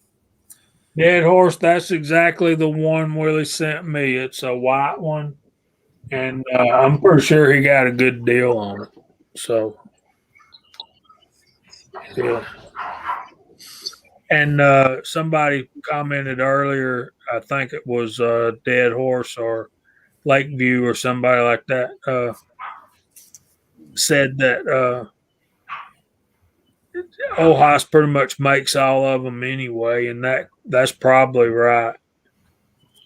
Yeah, he probably ain't wrong. Old gunsmith shop guy that I knew, he's been long dead. He said the best grain scale you could ever get your hands on was the RCBS or Ohas dial-up grain. It had like a combination safe dial on it, and he swore that was the best scale ever made. A buddy of mine that I go every now and then over to his house and reload with has one of those. It's got the little chinky chinky, the little valve thing. Yeah, he's got one of those. But if you find one on eBay, they're $400 or $500. Well, he got his from his dad when his dad passed away. I mean, hell, Worm's 65, 66 years old probably, and his dad had one. I mean, that's how old they are. Yeah. They've been around for a minute. They hadn't made them for a long time. How's it going, Willie? I'm good. Thanks for the link the last minute, but no, I'm just playing with you. I was having a great time talking to everyone. And Rebel, I sent you a text with my phone number. You can call me anytime, buddy. I don't mind making you a PID. Hey, Or if Will. anyone wants a PID, I'll make it for you. I don't charge you. Just pay the shipping and the parts, and I'll get it done for you. Willie's done formed his own little business out of his house. I'm telling you right now, I'm putting them on eBay. I'm going to take that money. How you doing, buddy? Another day in paradise. Need to come back out to the house. I do. So, Kyle, when you say you use the Hornady thing, you're talking about the powder dispenser / scale, right? No, I was talking. No, I just talking about the beam scale, the Hornady beam scale. I have one and mine's not working right, so I might bring mine down there next time I come. Oh, We'll well, mess with it. we'll compare, and that's fine. My Hornady powder measure, the automatic powder measure, it's spot on. I've measured it on 3 different scales and all that stuff, and I know it's right because I'm loading some pretty hot shotgun rounds, so I want to make sure that I still have a face when I pull the trigger. Welcome in, William Ganley. Good to see you, buddy. Yeah, sometimes we need a magnifying glass. Mine's out there. My glasses are just readers anyway. So, what are you using for scales, CW? I've got a couple of them. 505 is probably my go-to. I got an older, probably 20-year-old Lyman that's stabilized. It's pretty good. And then I got an old Redding on the other bench. So they're all really good, but I don't at all trust electronics. I use them for weighing bullets and cases and sorting cast bullets and such, but never ever for powder. I use them for a generalization to get close, and then I dial in what I want on one of my beam scales. Because let's face it, you can't beat gravity. If the world goes sideways, gravity's still going to exist. So, and I check them every now and then. I'm like, yep, it's right. Okay. All right. Good to go.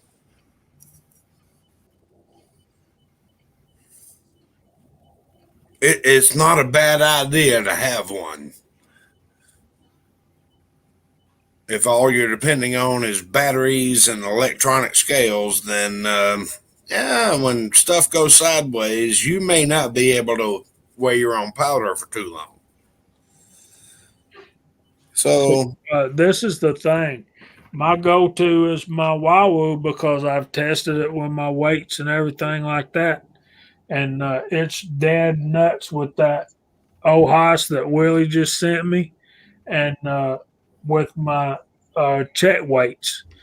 But it don't matter how good that little thing is if it runs out of battery. Yeah, what you gonna do when the battery dies? It's like my 505. Pollard, come on, man.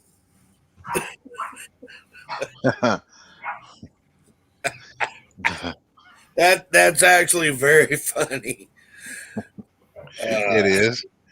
The RCBS measure that I showed a while ago, I mean, it's dead on to my check weights. The 505 and my other. You're way digital too scale. comfortable in that chair with that headset on. Man, I'm about to pass out. I'm going to fall asleep. You are way. I can tell by the sound of your voice. Man, You're way too comfortable. man, last 3 weeks have been pure Hades, man. Oh, yeah, It's been rough. this week's been hell, man. I mean, trust me, it's the same boat. Oh my God. Sometimes weeks are good, sometimes weeks are bad. This one's been straight dog shit.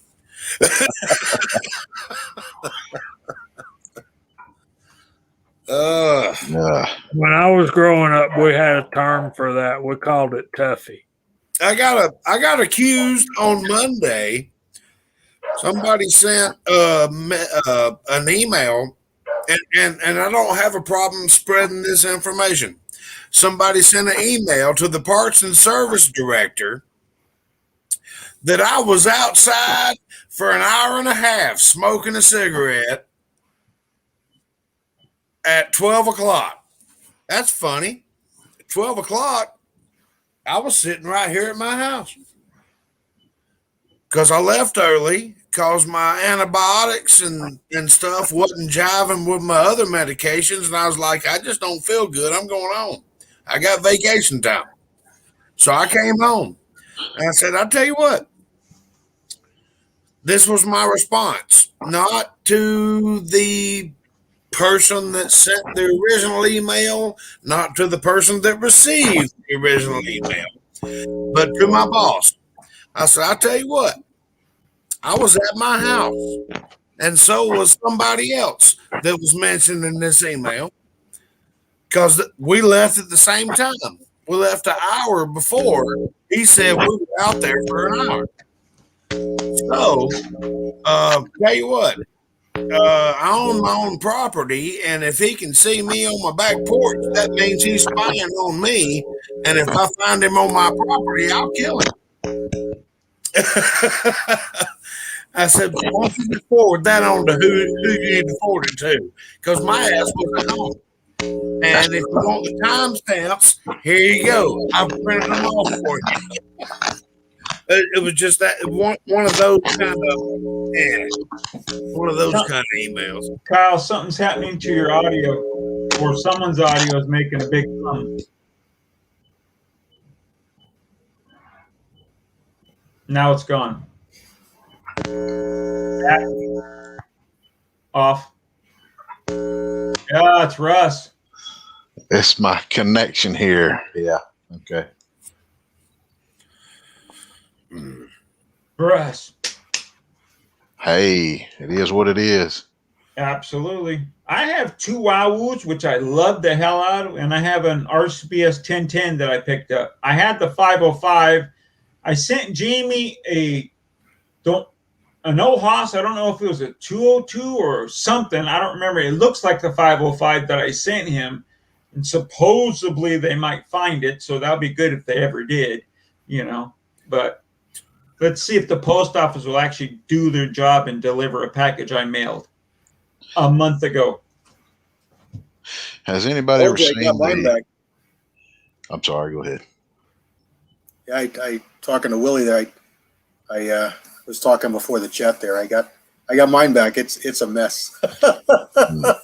Yeah, but what's bullpucky about it? They put on there sender declined to have, didn't Sender want refused. it. Or receiver did not want it. Yeah, My refused. ass. Yeah, we know he didn't. Yep. So go ahead, Russ. I'm sorry. We're just talking about scales. Has anybody ever seen a Prometheus reloading scale in person? Once. I've always wanted to. Once. My 66-year-old friend has one. Really? Wow. I was like, what is that? Yeah. I've seen some scales on Gavin Tube that just blew my mind. It's got the plexiglass all the way around it, Yeah, that's a Prometheus. Yeah. Yeah. Yeah. And then there's what's that fancy electronic one? It's got the lab scale in it. I can't think of the name. See that lab scale? I just went into a weed shop with my son, and they had one of those. It's like a $500 digital scale, and they have plexiglass all around it so no air can get to it or anything, and they're weighing the wax out of that thing. I'm like, you guys are making millions of dollars, so I figured they'd have 4 or 5 of them. Nope, they all fight over the one scale. But now, to answer your guys' question, you guys were talking about if you have a CCW and you get caught with weed. I talked to a cop in my town, and in California, since it's legal, as long as you have a licensed CCW and you have a license for the weed, they can't do anything to you. But if you don't have that said license, your ass is grass. Well, the way I look at it is, if they deem you intoxicated and arrest you for something, now Yeah. you've lost both. Oh yeah. So in Georgia, we have a lot these laws that they can be charged with that M1000. that are possession of a firearm during the commission of a crime, Right.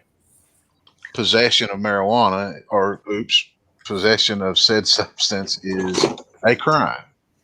So you're done. In your state. Yeah, in our state, yeah. That's why I'm saying I ain't messed with it in multiple years. So I'm good with the licensing that I have, because Yeah. I have more than enough to do anything. So anybody heard of that scale? The RCBS M1000. Have you used it? Is it any good? Give me.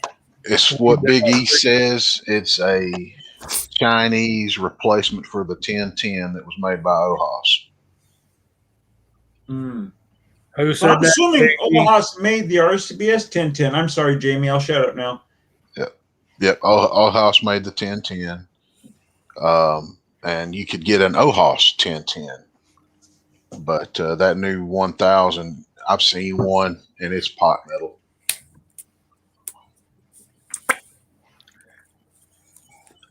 So it would be a good one to have then. Would not be a good one to have, in my opinion. The RCBS M1000, he should kind of take care of that one. I would try to find new old stock 505, 1010, 502. You can get them on eBay, $50. They're there to be had. Not the 1010. Not the 1010 Add another 50 to another 75 to that for Yeah. eBay.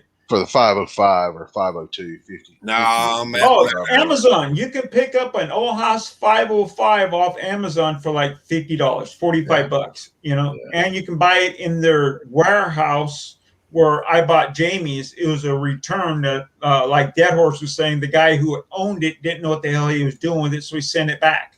So, and another good scale along that same line is supposed to be the Redding.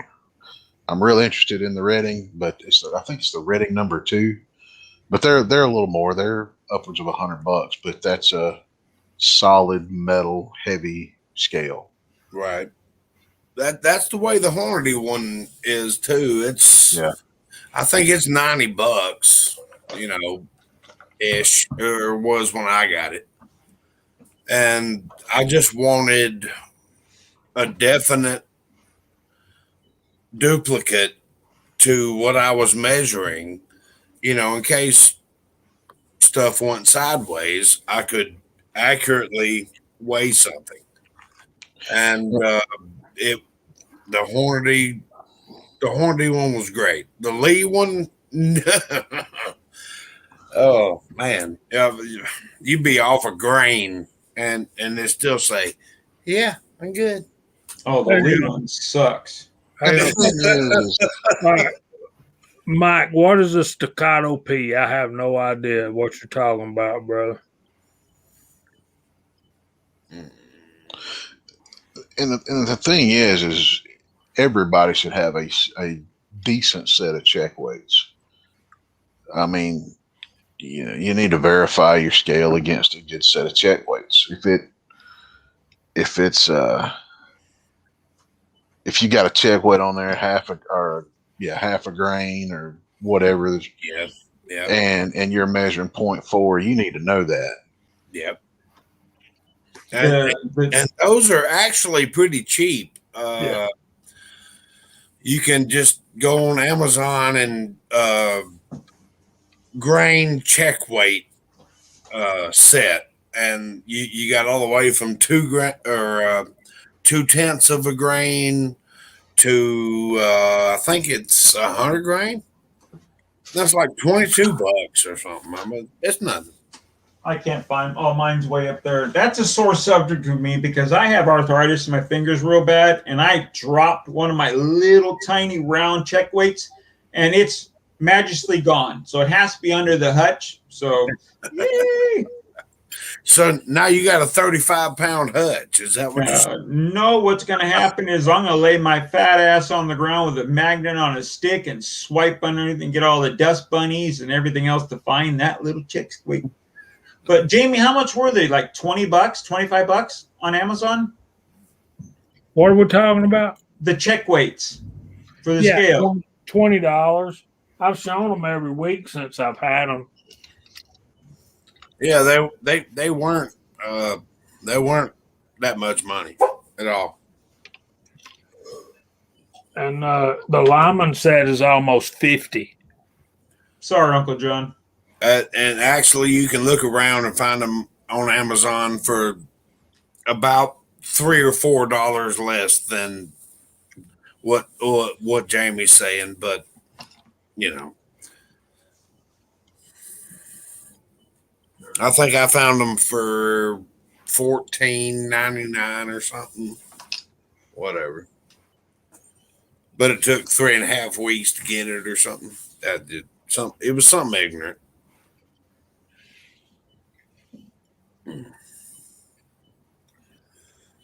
Yeah.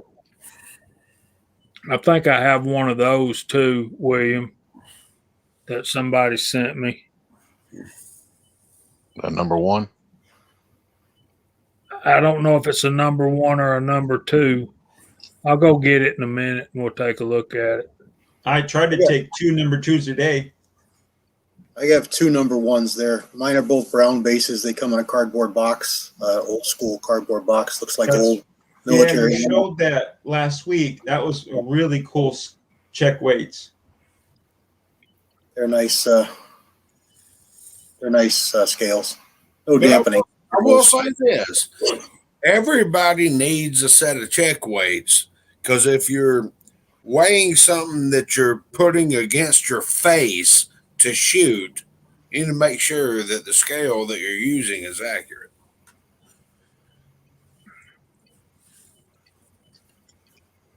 What, too much of a safety thing? I mean, No, not at all. No, I agree 100%. nobody said anything. So, I was just going to say, not to change the subject, but if anyone needs a great tray to hold your ammunition, see 6-Shooter Texan or go over to Desert Precision Gunworks and buy his trays there. They're worth the money, guys. I'm telling you right now. Ricky does fantastic work, and I'm not getting paid to say that. there comes a certain time in every reloader's life when you have a certain grain bullet with a certain grain charge and you're pushing it to the max. You need to make sure that what you're weighing everything with is accurate. So, you know, because I've had a couple of digital scales that were, I wouldn't say subpar. They were just par. They weren't spot on, you know. 2.5 grains means 2.5 grains, you know. It The doesn't mean best bang for the buck. Go Yeah. Bawu. it doesn't mean 3. It doesn't mean 2. It means 2.5. I know you might not like them, Russ, but the Wawu, Oh, I didn't say I didn't like them. I've got I've been happy with Four mine, but scales.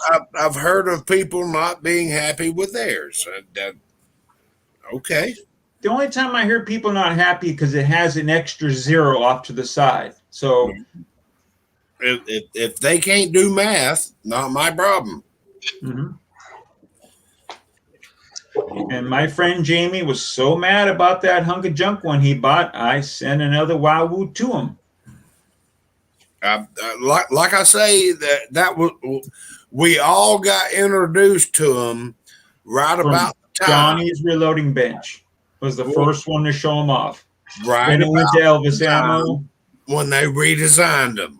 Mm-hmm. And then some of them were good and some of them were bad.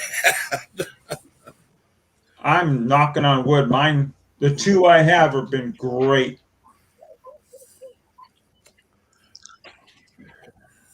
See, I hate to have to put a damn magnifying glass on to go to my 1010 to sit here and look, see, turning the knob on tenths of a grain, you know. I know. But I do it. I still do it to double check. I'm not a spring chicken anymore. So I'm in the same boat. I want it as easy as possible to me.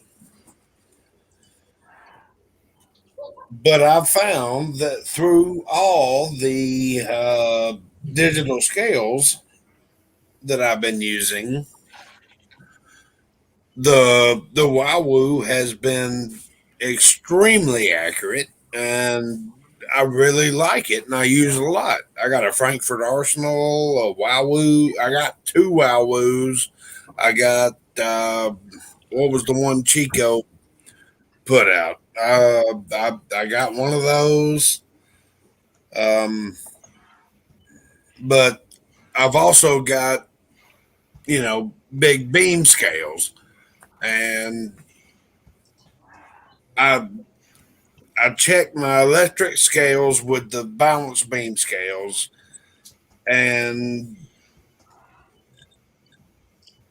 the Hornady one's pretty damn accurate. I mean, it's right there at it. I might have to add a grain of powder to get it to where it needs to be. But, yeah, I like it. The Lee one, I already sent it to Jamie. I sent mine to Jamie too. Brian, did you see the side chat I just wrote you in the private chat? No, let me see. Yeah, it says there's a one there. Let's see. I just didn't want to say it over the air. Okay, here's the Yeah. old, and when you look on the bottom, it says HF3. I don't know if y'all can. Well, you probably could if I get my hand out of the way. So I take it this is an old Redding Model 3. I have one of those too, Jamie. It's not dampened in any way, and I can't find the wire rack for it right now. I wonder if we can put a magnet on it though somehow, so it slows it down from bouncing so much. I wouldn't know how to go about doing that. Oh, that's the one before the magnetic dampening. Yeah, this thing's old, as you can look at it and tell. What do you think, CW? Yeah, looks a lot like mine, just a different color. Mine brown. Okay. But that's when before they had colors, before they had a trademark color. I have the same one, Jamie. I have that one too, Paul. I have a bunch of scales that don't work like I want them to. I might have threw that one away if I can find it. It'll be in here somewhere. Little red and black one. G1500, I think's the model name. There you go.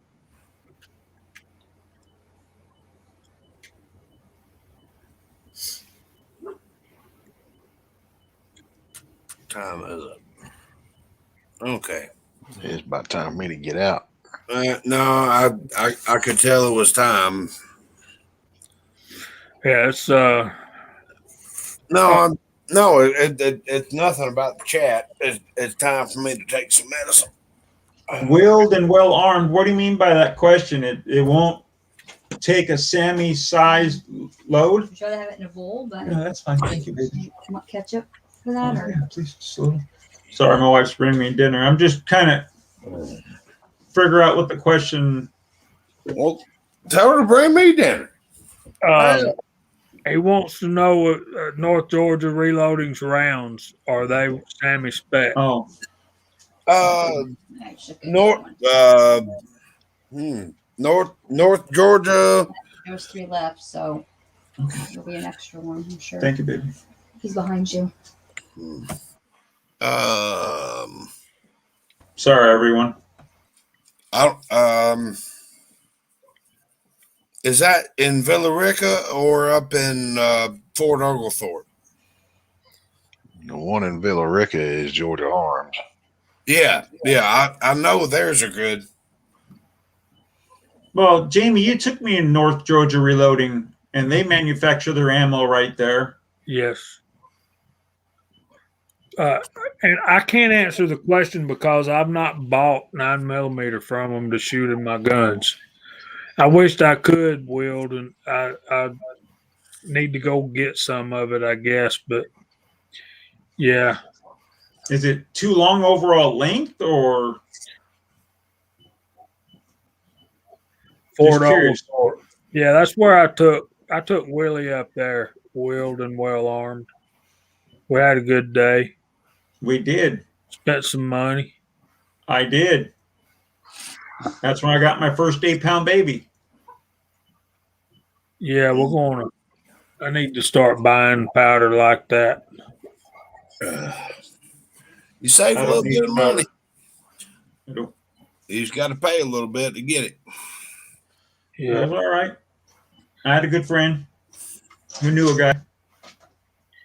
Tim S., that's fine, buddy. And like Tin Man said earlier, it ain't so much whether your scales are accurate, is where they're dependable, where they're Consistent. consistent. They weigh the same thing every time. Well, wouldn't that be dependable? Yeah, same thing, only different.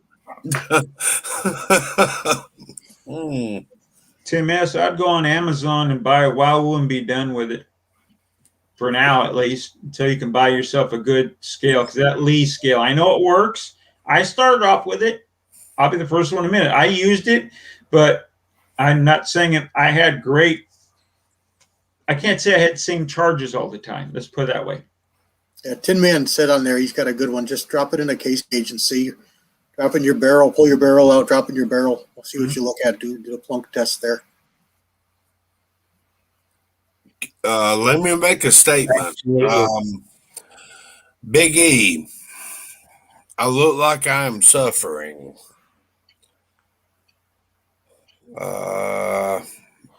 Be a little more specific.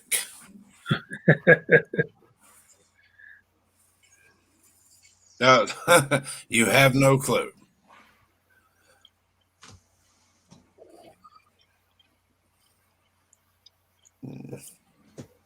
Yeah, your best case gauge, like CW said, is definitely your barrel, particularly on a semi-auto pistol, because it's so easy to take them apart and put them back together.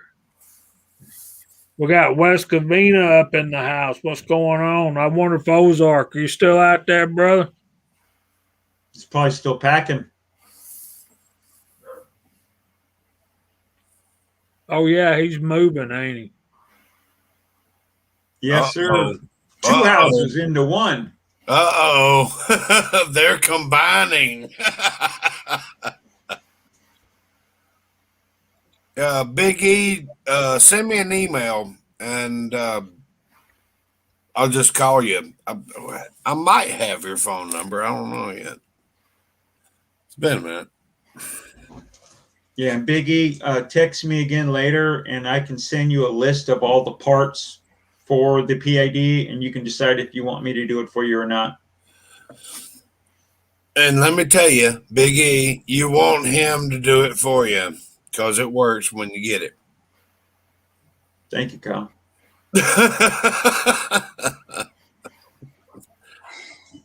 You can sit there and dick around for 2.5 weeks. I don't know what I'm doing.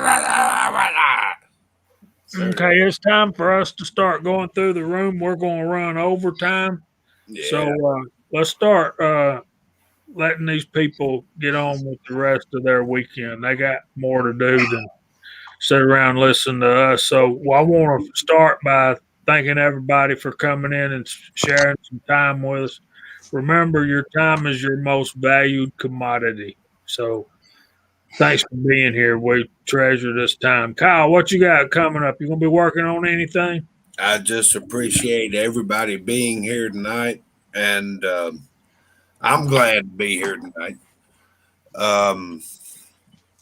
I ain't got a whole lot of nothing going on. I'm gonna wear your mold out tomorrow, and then you can have it back, brother. But I want to make sure I got a little reserve, That's all I got going on. I just really want to thank everybody for being here tonight because I've had a good time, and I'm sure y'all have too, or y'all wouldn't still be here. So moving on, let's go to our brother Russ. Oh, yeah. Ain't got a whole lot going on. Just gonna weather the storm tomorrow, but it's good to be back tonight. Glad to see everybody. See some familiar names. See a few new ones that I don't recognize. But y'all just stay safe and hopefully we'll see y'all next Friday. Man, it's good to have you back with us, Russ. Missed you, brother. Oh yeah, I miss being here. What you got, Willie? Oh, me, pretty much nothing. I'm gonna see if I can get permission to go to my sister's house to put some rounds downrange. Probably not gonna happen, but I'm gonna try. And thanks for having me on, guys. I appreciate it. I know I'm on late, but it's okay. I enjoyed watching the four of you guys talk through the whole chat. I've enjoyed it. It's been a good chat. Well, thanks for being here. Thanks for getting on with us. Scotsman, we're missing you in here tonight. So, CW, what you got working on? I know you got 100 irons in the fire all at once. I try and stay busy. I don't time off for me. I'm going to go visit with a friend tomorrow, and we're going to swap some powders and talk some reloading stuff, and hopefully it's a good time. That's about it. Nothing major planned. Glad everyone could make it tonight. Good talking with everyone, as always. Side chat was good. Well, Yeah, you guys had a great side chat. Thanks for being here, man. We learned a lot from CW. Hopefully, CW gets something out of being here with us because we sure enjoy having him. And enjoy the time. Honored to have him. So, guys, if y'all not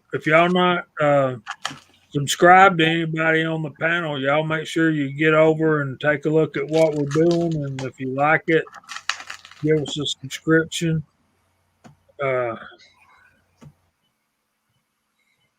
That's fine, dude. And OCD, we got to have you back on here soon, and y'all check us out on Georgia Shooting Connection on Instagram. I don't know if Chico's still putting anything else up there or not, but I need to start doing more over there. Send us an email at georgiashootingconnection@gmail.com, or you can send one to me at jh586sw@gmail.com. Either one. Check us out on Reloaders Network Discord. Make sure you check out Uncle Jim tomorrow night and the Crazy Scotsman Foreign and Domestic on Sundays. And we hope y'all have a good rest of the week. And we hope God blesses you all real good. And Lord willing, we'll see you back next Friday night at 8 o'clock. Say good night.